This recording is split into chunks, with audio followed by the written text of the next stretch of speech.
Well, this is late as usual, but the Fairy Tale episode final series is actually getting pretty slow nowadays. Not so much happened this episode and yet everything at all. So many things did happen. So in it, from me, the angry anime fan, the despair viewer, we see the combined forces of the Fairy Tale Guild as they all have gathered up, realizing that the only one is left is Seraph, but Natsu is busy fighting Seraph, and indeed uh, is intending to deliver a final blow when he had captured Mavis, who came into the situation and stole her magic power, turning himself into a white magician instead of a black one, even though he still emits purple from his arms. During this time, also, meanwhile, Lucy has managed to gather herself from the despair of knowing that Natsu's life is tied to a book, and proclaimed that there may actually be a way for them to save Natsu in the books, because as a writer, celestial battle magician, and many things more, Lucy has been known to know that you can change things if you edit things, meaning that she believes if they can edit the words in Natsu's EMD book, his life will no longer be tied to Seraph or the book. Or more likely, if Seraph dies, the book dies too because it's tied to Seraph. But if they can do that so Natsu's own soul would exist without the book itself, that will be an achievement.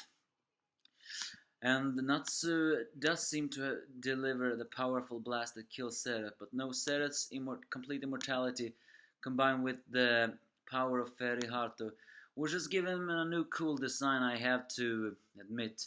He has blue-white hair and now glowing white clothing. As he coldly walks towards his brother, he gives him a damaging blow, claiming that space and time is his now, and that the Makarov is dead. Although I'm not so sure if he will stay dead. This is Fairy Tale, so we should not know. Either way, but then we are switched back to Acnologia's situation, where Acnologia, still in his madness, proclaims that dragons should exist. You know, it's a very slight hypocritical humor in that way. Isn't Acnologia a dragon too? Well, technically, it's a human who became a dragon slayer who became a dragon. But that fact that he still loves dragon is a little bit of a hypocrite action.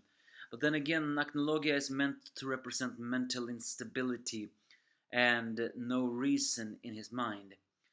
So he's not meant to have any reason. He doesn't even have to make sense. He's nothing but a pure physical manifestation. Once upon a time, as a villain, he may have made sense, but now nothing has made sense in him at all. So, well, elsewhere though,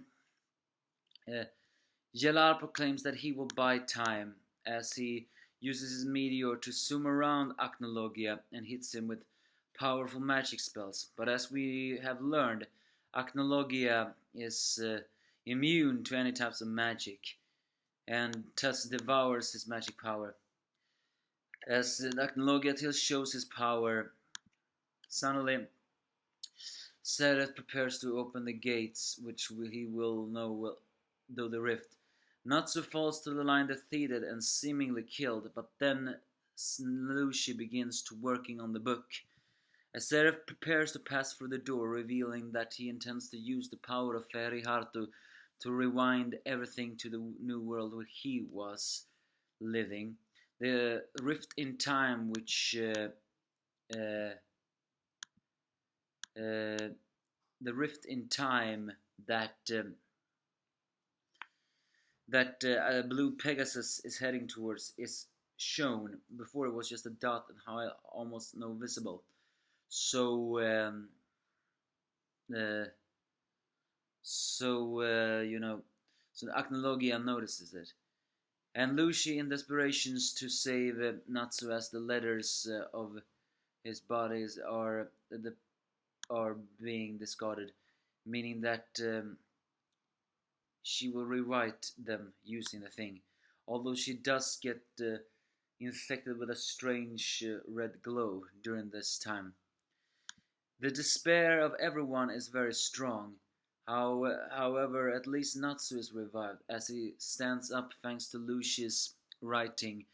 Lucy has successfully actually brought back someone who technically died. She has basically rewritten his life. Seraph can only turn back in disbelief, as Natsu once again proclaims that the fight is not over yet. And indeed, everyone has a fight. Acnologia is close to the rift gate of time. Seraph was very close in entering the gate and thus rewinding time until Natsu was revived thanks to Lucius' effect. Lucius being affected by the E&D book. The situation at hand is pretty complicated to say the least. But that's basically what this chapter is about. Or did I say chapter? Episode. Chapter, I was meant to say. I don't really have the biggest of praise for it. Not the fact that so many things happened. It's more of the fact that the pacing felt a little slow. It could have gone a little faster. Although, I think this was the fastest they could go. It did have one emotional scene. It's the fact that all of the rest of the Fairy Tail Guild are gathering as Luxus is holding Makarov. The fact that he's saying, "I'm almost there, Gramps. I'm about to take you home." It's a moment there where Fairy Tail is now here and one. But I do not think that even if the Blue Pegasus manages to trap Acnologia in a gate like that, I don't think that will hold him. But Natsu's revived, and he was almost close in liberating Seraph. The question is now, will Lucy be able to rewrite the book before he destroys Seraph again? I guess time will tell. Give me your thoughts if you have any.